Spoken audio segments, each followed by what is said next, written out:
Enquanto a Marvel se mantém às escuras e em segredos sobre a sua nova formulação para a nova fase do multiverso, eu convido vocês a entrarmos em uma viagem ao passado, olhar um pouquinho sobre a saga do infinito que tanto adoramos no cinema. Hoje estou de volta com vocês para o Marvel para iniciantes e estejam prontos, pois nessa viagem eu tenho certeza que vou desvendar com vocês todos os segredos dos heróis e vilões da Marvel.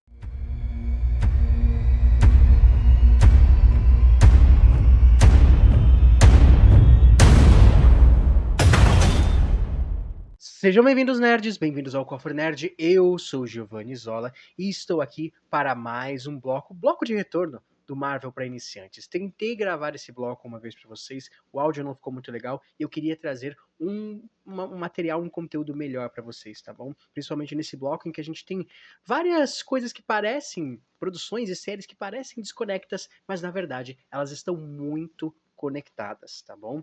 Afinal de contas, né, essa é a Marvel, tá? E antes da gente começar, eu peço que você se inscreva no nosso canal, ative o sininho e deixe o seu like aqui nesse vídeo, pois esse é o quadro em que eu explico toda a Marvel nos cinemas, nas séries, tudo bem detalhadinho para vocês, beleza? Vamos começar agora então com os heróis, o bloco Heróis e Vilões.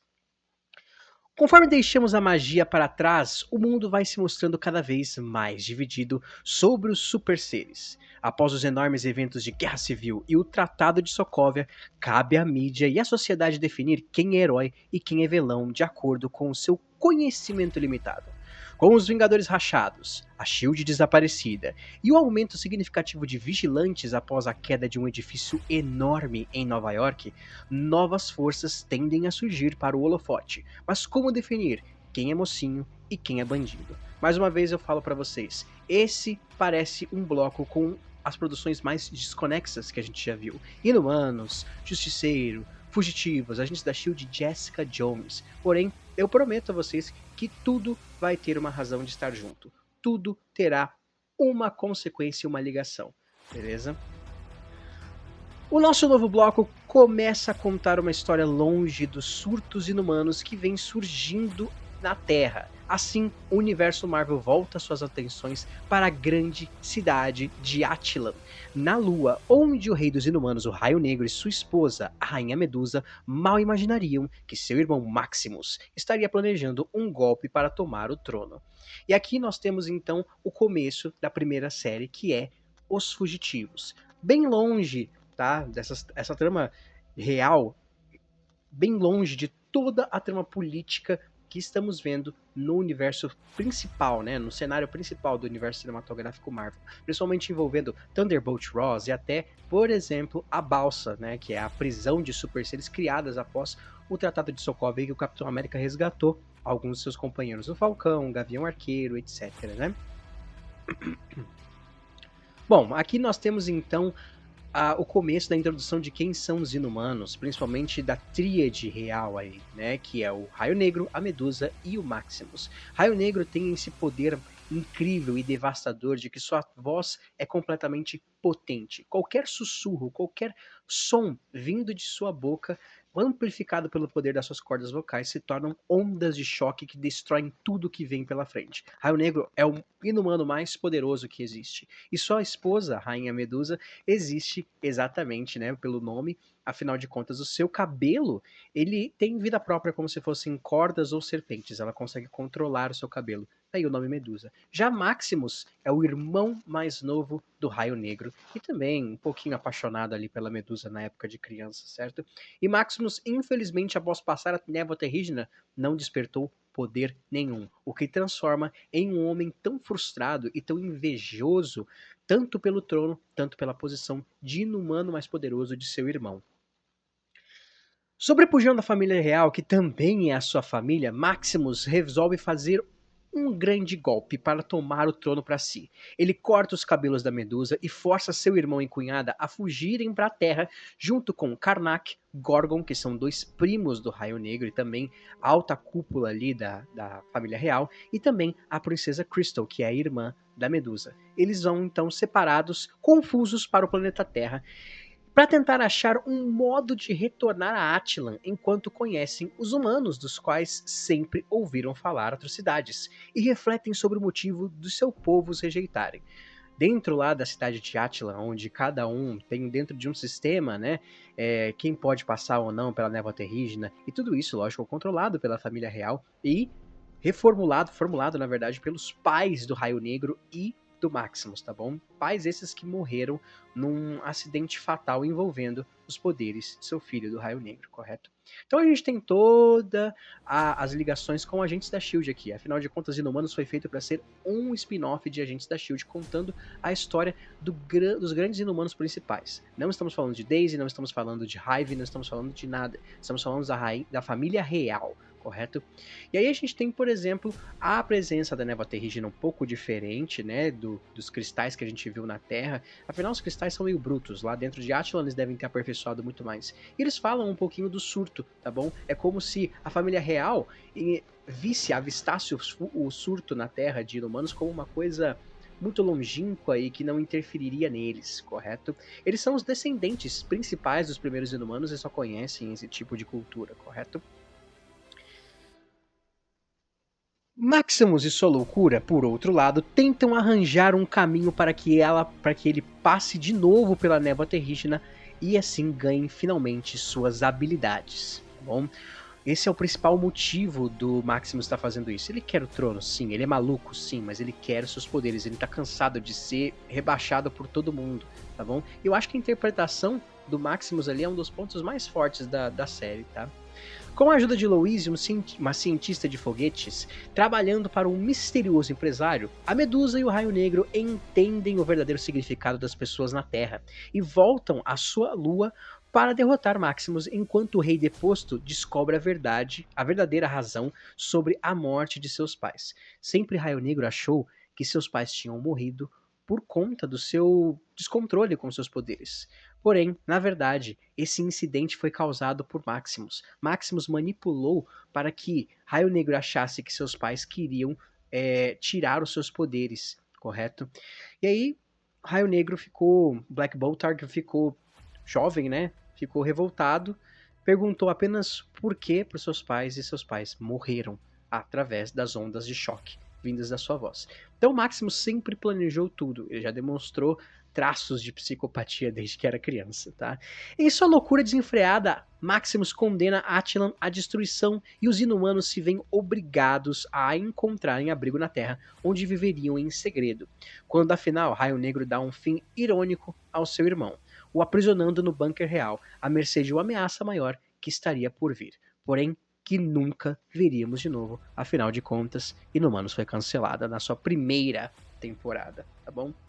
Então chega ao final em que o Black Boltark, o Raio Negro, ele não decide matar o seu irmão. Ele não decide fazer o que Maximus faria. Ele simplesmente dá o que Maximus sempre quis. Attilan. Quer Attilan? Attilan é sua. Porém, ele ficaria sozinho e enterrado na cidade que sempre almejou governar.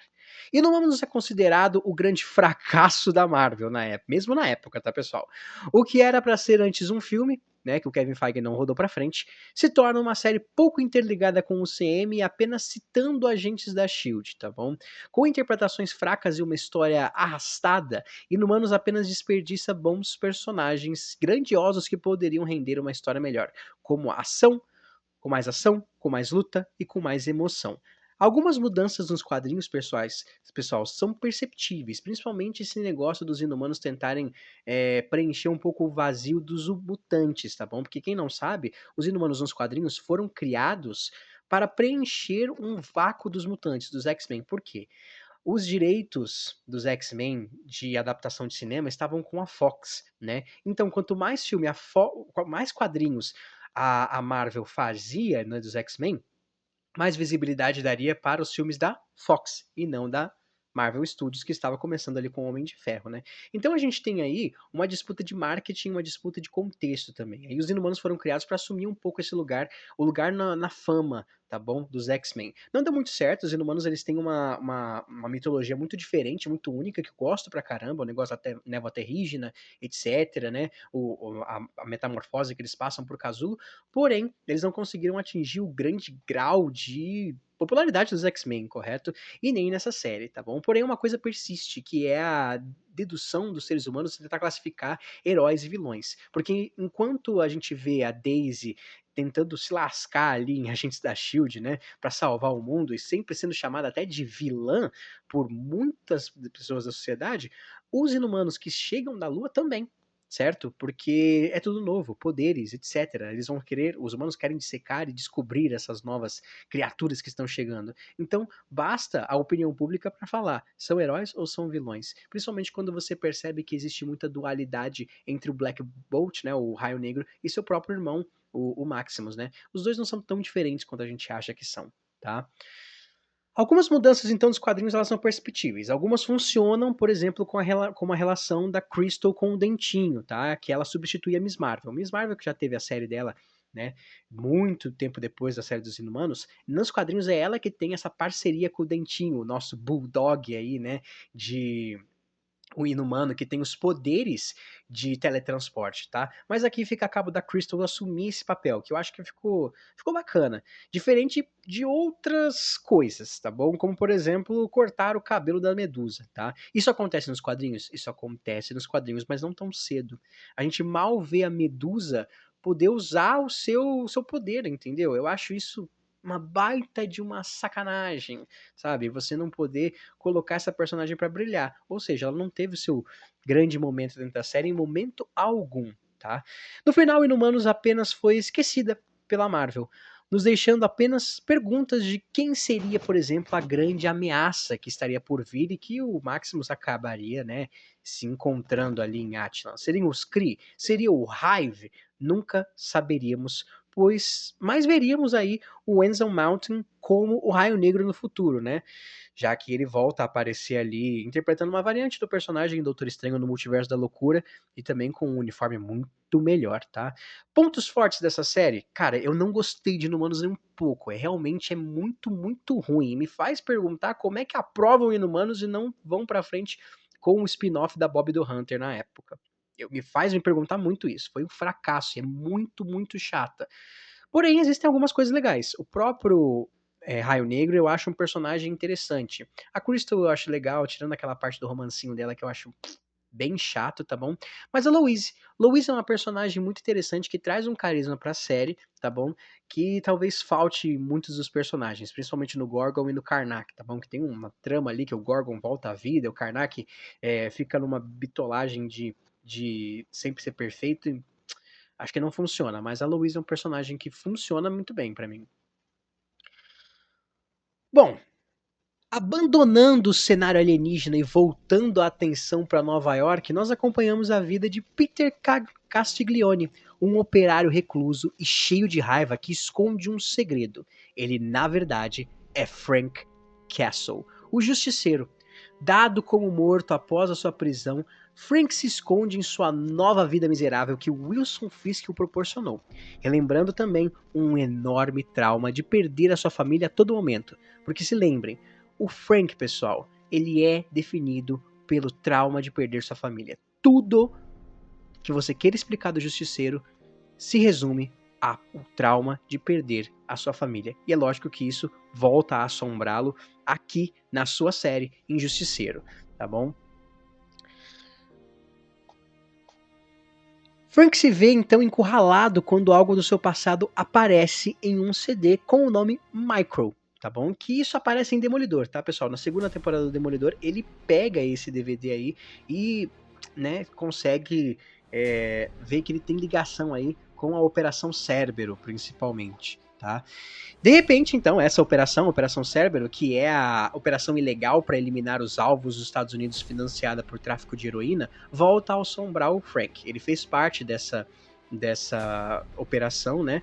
Amando também do general Schoonover, que morreu lá na segunda temporada de Demolidor, quando lidamos aí com a vida do Frank Castle, tá bom?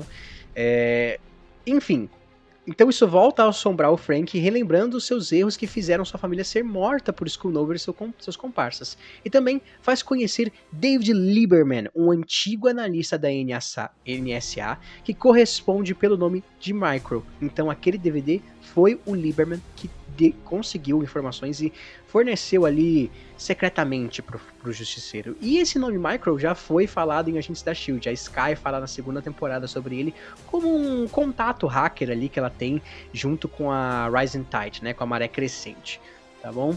Então, juntos, os dois, o Frank e o David Lieberman, são obrigados a se unir numa união bem desconfiosa, viu, pessoal? Então, um não suporta o outro, mas eles vão ter que trabalhar juntos, tá? Para desmascarar, então, o chefe da operação Cérbero e terem um fechamento para suas famílias, já que David Lieberman, ele teve que fingir que está morto para poder sobreviver, principalmente também deixar a sua família viva, né, segura. Então, ele mentiu para todo mundo,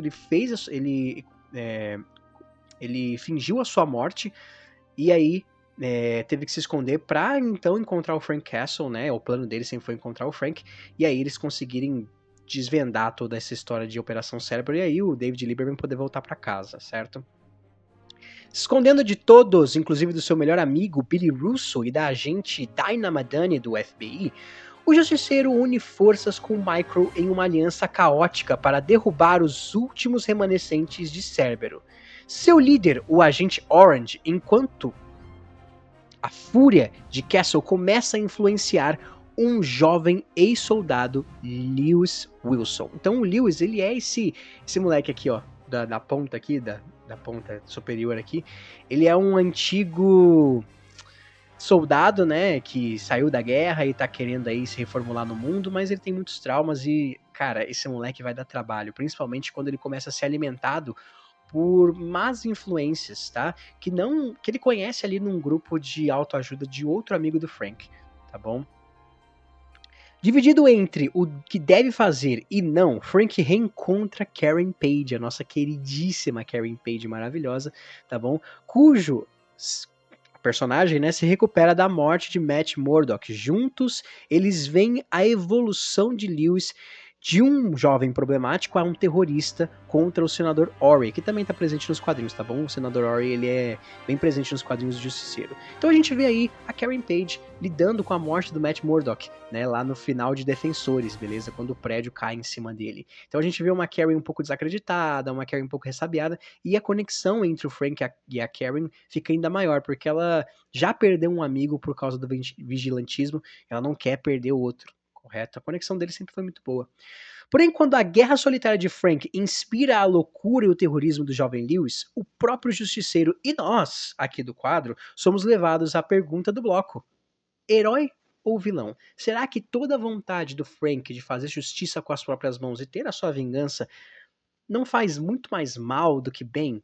Não vai influenciar outros a seguirem da mesma maneira, mas que talvez não tenham o senso dessa linha tênue e maluca que tem dentro da cabeça do justiceiro, de quem ele pode matar, quem não.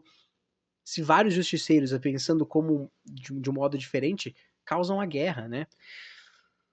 Com o desfecho dramático de Lewis, Frank se despede de Karen apenas para descobrir que seu melhor amigo, Billy Russo, também estava envolvido com o agente Orange, se revelando um sociopata maligno. Tá? E o Billy, ele aparece nos quadrinhos, daqui a pouco a gente fala um pouquinho mais sobre ele. O Justiceiro então mergulha em sangue e raiva para finalmente ter sua vingança e encerra Cérbero de uma vez por todas, para depois desconfigurar em uma luta sensacional o rosto de Billy Russo, fazendo então referência aos quadrinhos. Nos quadrinhos o Billy, ele é o retalho, e ele tem esse rosto todo desfigurado porque de tantas vezes que seu rosto foi cortado, de tantas vezes que o Frank jogou ele pela janela ou ele por vidro, por um espelho, entendeu? E aí a gente tem uma cena que justifica então a figura do Billy Russo na próxima temporada, porque ele sobrevive, tá bom? Então ele vai vir realmente como retalho na segunda temporada de Justiceiro, tá? Bom, com o fim dos dois, a Madani vinga seu parceiro Sam, que foi morto pelo Billy Russo, e o Billy enganou ela, porque eles tiveram ali um romancezinho ali, muito mais do que dois rostos bonitos, certo? Só que a Madani é muito inteligente, muito esperta, e ela acaba ali desvendando tudo, tá? Inclusive, no atentado do senador Orry, a gente vê que o nosso querido Malone, né, o detetive Malone ali, ele retorna, né, que ele é de Defensores, de Daredevil e também apareceu um pouquinho em Jessica Jones, ele volta aí pra conectar o Frank Castle, que é a série do Justiceiro, que é muito conectada, né, com o Demolidor, tá bom? Então David, ele retorna pra sua família, tá? Finalmente, o Micro pode retornar aí pro seu mundo, e Frank finalmente tem um desfecho para seguir em frente, mesmo que em um futuro incerto. Afinal de contas, Frank, ele é um soldado, tá? E é um soldado justiceiro que precisa da guerra. Para ele, viver já não era mais algo que tinha sentido, a não ser sua vingança, tá bom? Já que ele perdeu toda a sua família. Será então que Frank conseguirá viver bem com o seu desfecho? Será que ele não vai precisar de uma outra guerra para lutar? É isso que é muito legal no Justiceiro e faz dele um personagem tão incrível.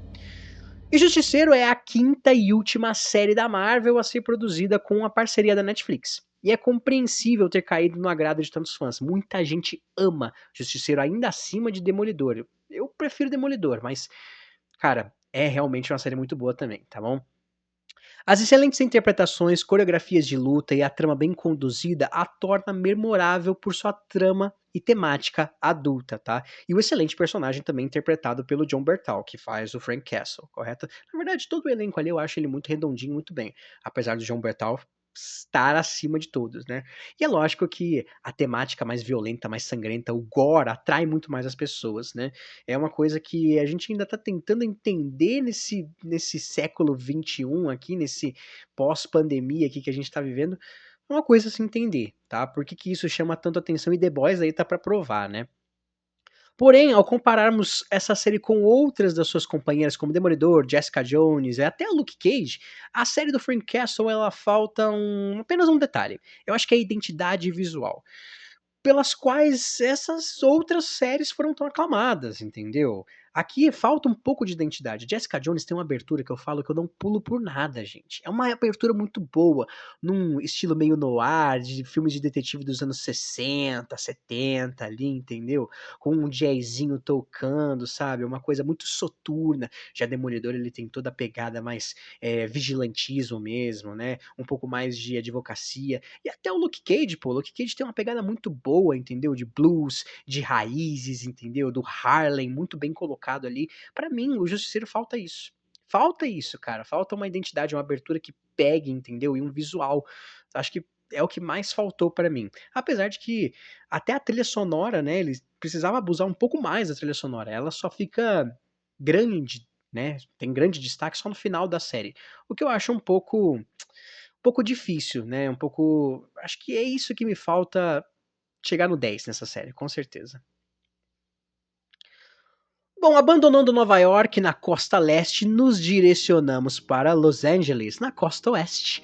Mais especificamente para o bairro de Brentwood, onde conhecemos um grupo de adolescentes que se conheceram devido à relação de seus pais, que fazem parte do mesmo grupo de claridade, a Orgulho, ou se você quiser traduzir, Pride, beleza? Nós entramos então na série Os Fugitivos, principalmente na primeira temporada. Então aqui eu acho que eu vou tapar essa parte aqui, mas é Fugitivos por acaso, amigos por opção, beleza? Então nós temos nesse grupo de adolescentes o jovem Alex Wider, né, um geek tecnológico, filho da advogada Catherine e do empreiteiro Jeffrey, a Nico Minoru, que é uma jovem gótica, filha dos magnatas da cibernética Tina e Robert, e que também eles perderam a sua filha ali, sua irmã mais velha, né? Então a Tina perdeu a irmã mais velha recentemente e causou um baque muito grande no grupo. Carolina Dean, que é uma linda garota exemplar da igreja Gibborin, a qual sua mãe Leslie comanda. Chase Stein, um brilhante atleta que faz de tudo para agradar o seu pai. O genial inventor Victor Stein, que é completamente abusivo com sua esposa Janet. E por último nós temos Gert, uma jovem ativista e sua irmã adotiva mais nova, Molly, ambas filhas de Dale e Stacy, geneticistas incríveis que escondem um segredo embaixo no seu porão, tá bom? Um segredo ancestral, tá? Então a gente tem aí uma pegada um pouco diferente nessa série. Ela propõe vários protagonistas e vários antagonistas. Por quê?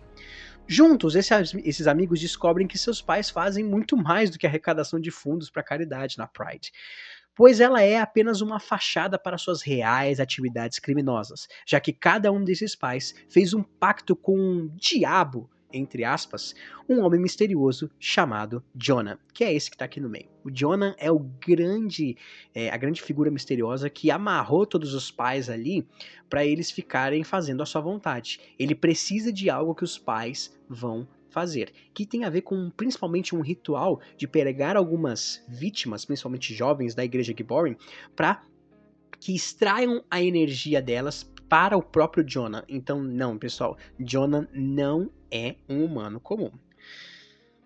Bom, os garotos eles tentam desmascarar seus pais por serem responsáveis pela morte de 15 jovens em busca de cumprir seu pacto com Jonah, que utiliza a força vital das vítimas para ganhar sua energia total.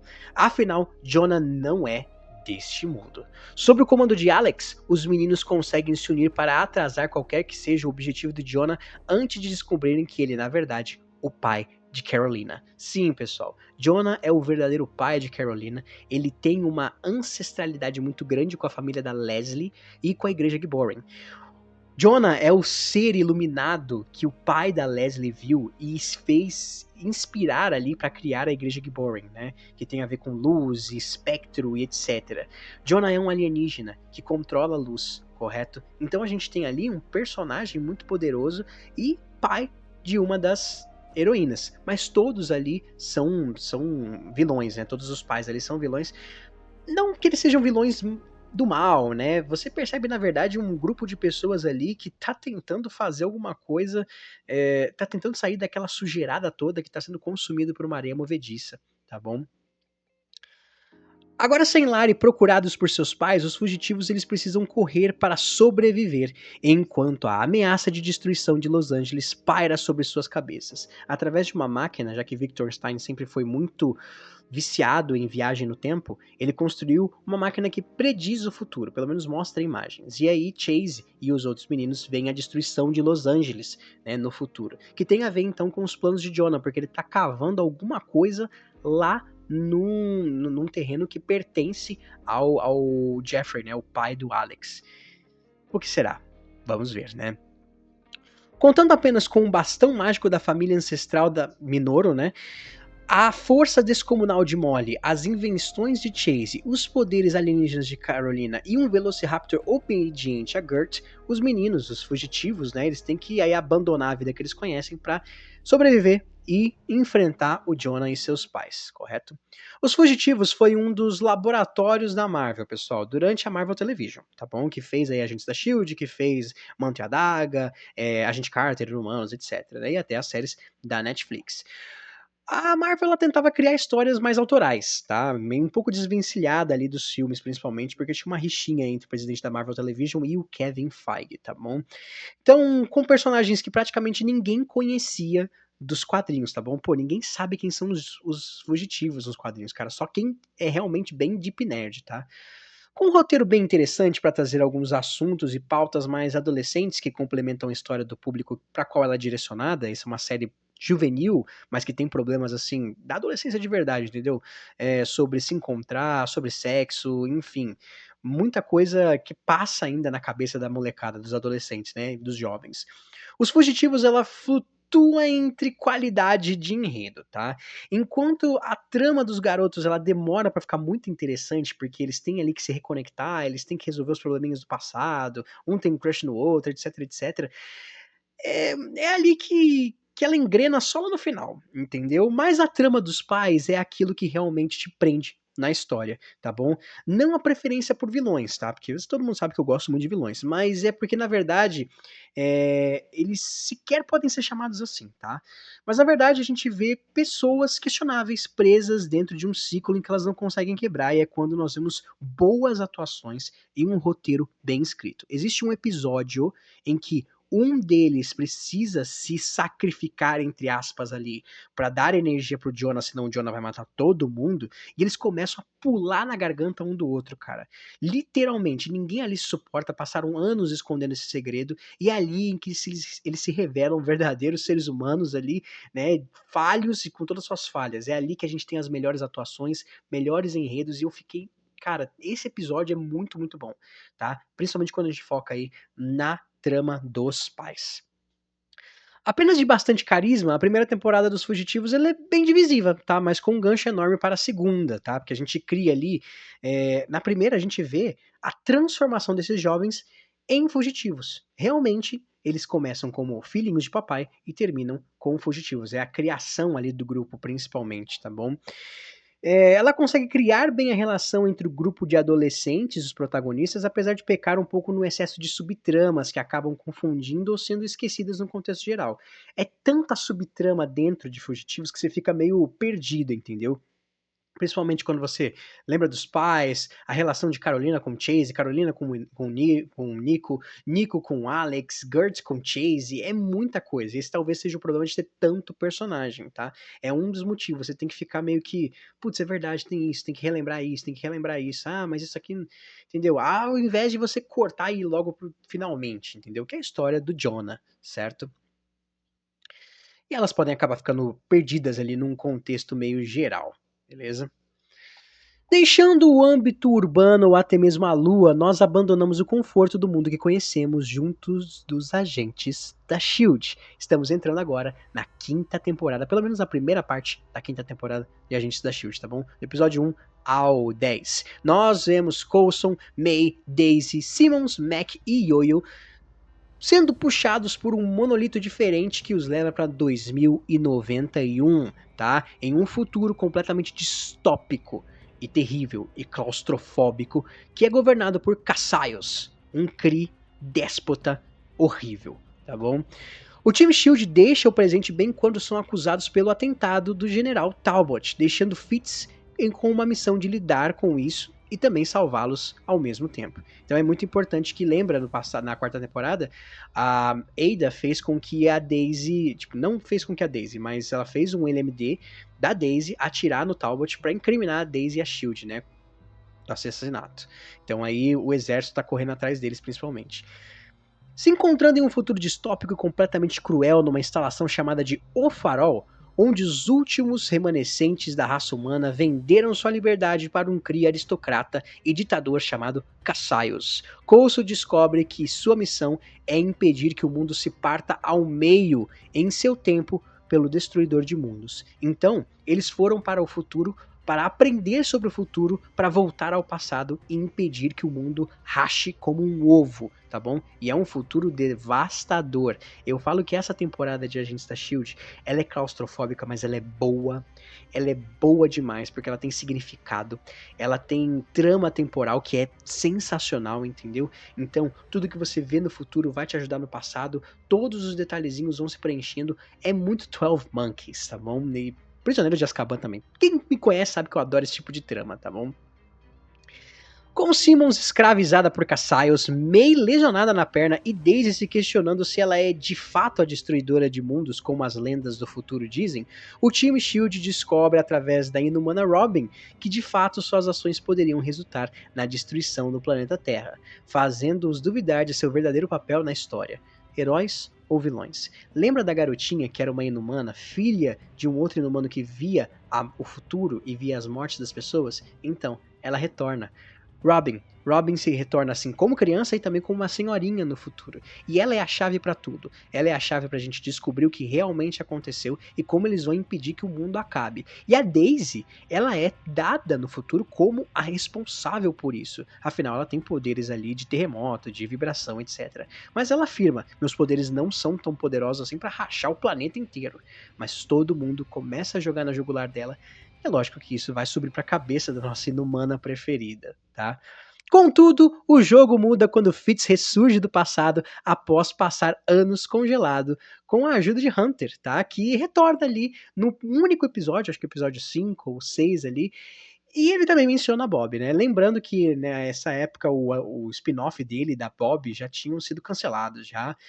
Mas o Nick Blood volta para fazer o Hunter, né? Num episódio para ajudar ali o Fitz. Nós temos a resgatar o Fitz da prisão e também ajudar ele a chegar no futuro, tá bom? Mas é o único episódio que ele vai. E eu não entendo porque não colocaram a Bob nesse episódio, cara. Eu não entendo, porque eles mencionam, falam que o Hunter e a Bob casaram de novo, etc. E o Hunter iria cuidar da jovem Robin, né, da pequenininha, da mais nova, para ela poder chegar viva lá como velhinha lá no futuro e ajudar todo mundo, tá bom? E além disso, o Fitz também conta com a ajuda de seu novo amigo, o Chronic Com Enoch, que foi ele que mandou os agentes da SHIELD pro futuro para impedir, né, a destruição do mundo, tá bom? Juntos de Enoch, o inumano Flint, também que controla, um jovem do futuro que controla a pedra, né? Ele tem geocentria, geocinese, e também um novo conhecido, o vigarista Dick Shaw. E o Dick, ele é importante, ele vai ficar bastante com a gente aqui, tá? Os agentes destroem a ditadura de Cassius e libertam os inumanos, mas antes de voltarem para casa, Yoyo descobre duas coisas horríveis. Seus braços serão cortados no futuro, porque ela se vê, a Yoyo se vê, né, vê a sua versão futura, com braços, sem braços na verdade, né, os braços amputados, e também ela descobre que Phil Coulson está morrendo. Após uma quarta temporada excelente, a gente da SHIELD mostra que seu melhor momento de brilhar é quando eles se afastam das amarras do CM e contam suas próprias histórias. Eles precisaram ir para o futuro, em 2091, para poder contar uma história de fim do mundo plausível que não chocasse com os acontecimentos do CM, tá bom? Sendo a primeira produção envolvendo de fato viagem no tempo, os 10 primeiros episódios da quinta temporada de Agentes da SHIELD trazem novos desafios agonizantes para os personagens, principalmente na presença do vilão Cassius e da Sinara, tá bom? Esses dois vilões mandaram muito bem, o visual dele é ótimo, a interpretação também é muito boa. Eu acho que merece muita atenção aí, do jeito meio psicopata que o Cassius e a Sinara entraram, né? Principalmente nesse âmbito espacial, tá?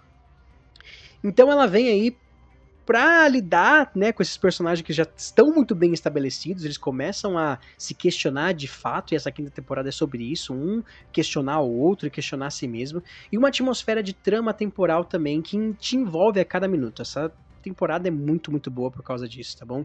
Provando que a Agentes da SHIELD é sim a melhor série da Marvel. Desculpa aí, Daredevils e Jessica Jones e WandaVisions, é Agentes da SHIELD pra todo sempre, entendeu? Loki, Amante de Loki, é a melhor série. Por último, a pergunta que intitula o bloco Heróis e Vilões é a mesma que rodeia... Ah, eu esqueci de falar uma coisa, desculpa. A gente tem aqui, então, a presença da Destruidora, tá bom? Do Coulson morrendo, mas também existe um retorno de um elemento muito importante, literalmente, elemento importante da série, que é o retorno do Gravitonium. Lembra daquele elemento que mudava a gravidade das coisas lá na primeira temporada, que o Fitz e a Simmons tiveram que buscar com um cientista que eles gostavam muito? Então, o Gravitonium tá aí ao redor do farol todo e também na versão futura do Zephyr One. E o Gravitonium é muito importante para os próximos acontecimentos, tá bom? Bom, é isso. Por último, a gente pergunta então de novo, a pergunta que intitula o bloco Heróis ou Vilões. É a mesma pergunta que rodeia a mente da investigadora particular com superpoderes Jessica Jones, nossa investigadora preferida. Após os eventos de Defensores e também ela ter matado o Killgrave na primeira temporada, Jessica é forçada a encarar o título de heroína por ter tirado a vida do manipulador de mentes. Agora com o Malcolm como seu assistente, eu acho a relação dos dois muito boa, que ela vive demitindo ele vive voltando no dia seguinte, a Jessica precisa controlar o seu temperamento esquentado no meio de uma vida miserável, tá? Porque essa é a Jessica Jones, cara. Ela é desligada do mundo, ela não quer saber de sentimentos. Ela pega caso pra ela poder comprar bebida, pra poder beber, poder pensar no seu caso, pra ganhar dinheiro e comprar mais bebida. Essa é a vida de Jessica Jones. Ela é deslocada do mundo. Ela é aquela personagem que ela não faz questão de que ninguém goste dela, e ela não faz questão de ter conexão com ninguém, tirando a Trish, né? E por incrível que pareça, é uma personagem que por causa disso ganha o nosso carisma, né? Eu acho que isso rende muito a atuação da Kirsten Reiter também, que é sensacional, tá bom? E enquanto isso, a Trish, ela tenta pressionar a Jessica sobre investigar a origem dos seus poderes na IGH, né, que era a instituição que tratou da Jessica após o acidente de carro que, teoricamente, deu seus poderes, tá bom?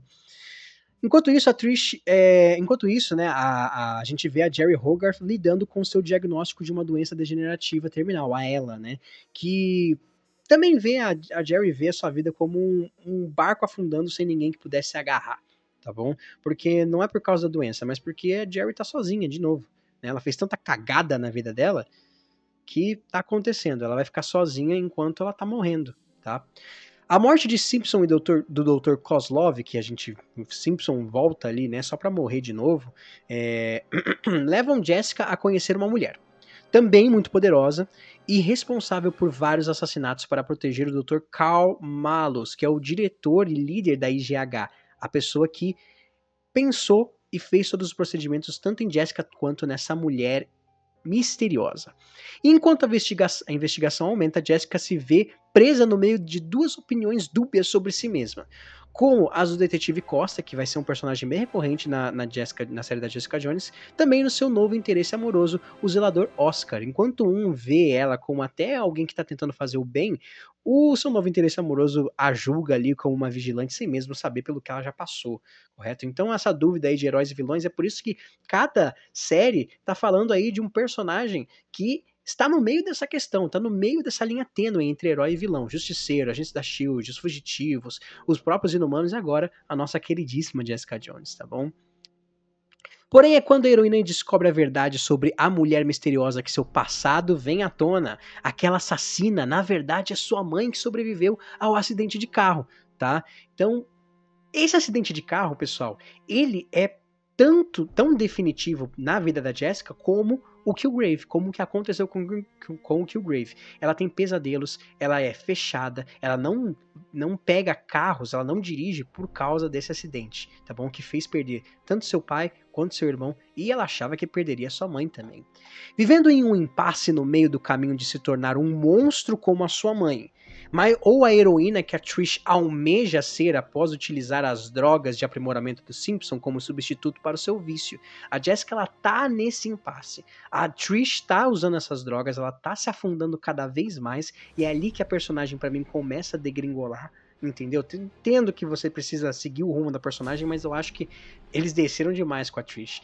E aí, a Jessica, ela fica meio até nessa posição de que a Trish tem inveja da Jessica ter os poderes e não merecer esses poderes, e ela que quer, a Trish que quer fazer o bem, não tem. Mas você vai ver que isso vai começar muito mais pelo vício da Trish, né? Que ela ainda é uma viciada bem grande, assim, né?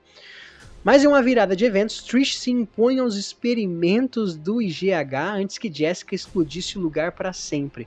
Então a Trish, ela começa a querer poder cada vez mais, e isso é muito perigoso.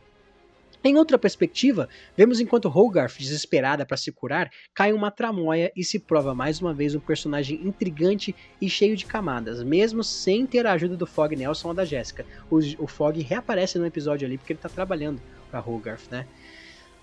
Tentando entender e se reconectar com a sua mãe, a Jessica ela dá uma chance para o passado, mesmo quando o fantasma do Killgrave volta a assombrá-la. E esse episódio é muito bom, cara. É muito bom. Quando ela começa a ter as alucinações do Killgrave e o David Tennant retorna, é ali que a gente vê que esse é o duo que a gente sempre gosta de ver.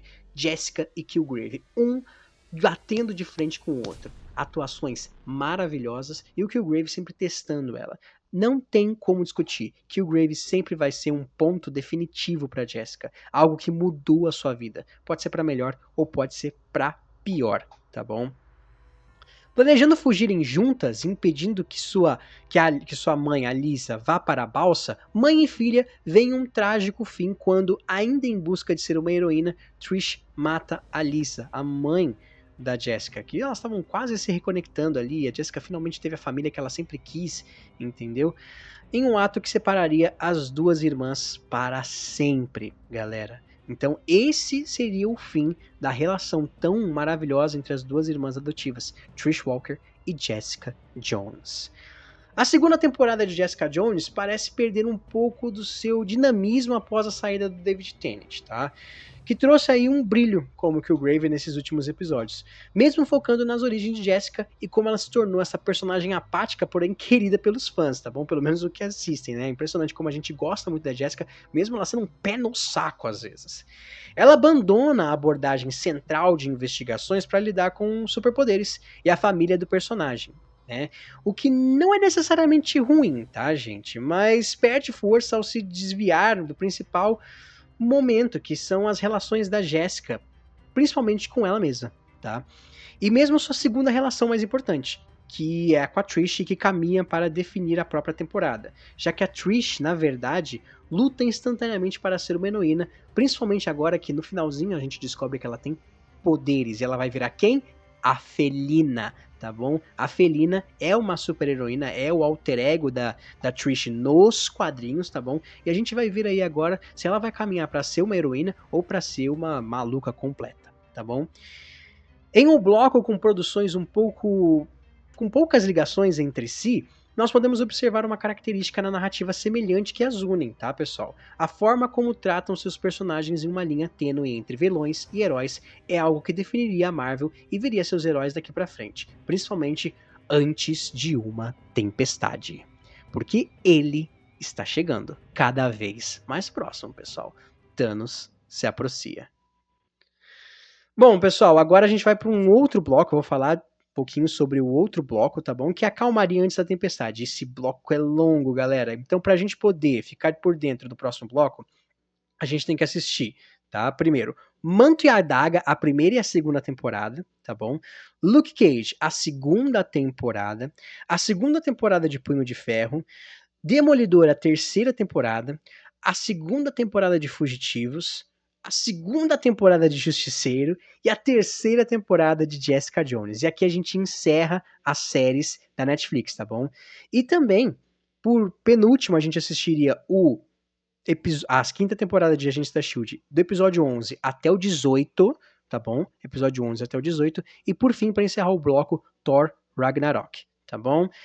Esse bloco vai demorar para sair porque tem que assistir tudo isso, cara. Mas vamos lá porque tá chegando, beleza? Pessoal, muito obrigado por terem assistido até aqui. Vejo vocês no próximo bloco do Marvel para Iniciantes. Deixa aqui nos comentários se vocês gostaram ou não dessa ligação aí que a gente fez sobre essas séries, beleza? Até a próxima, nerds. Fui!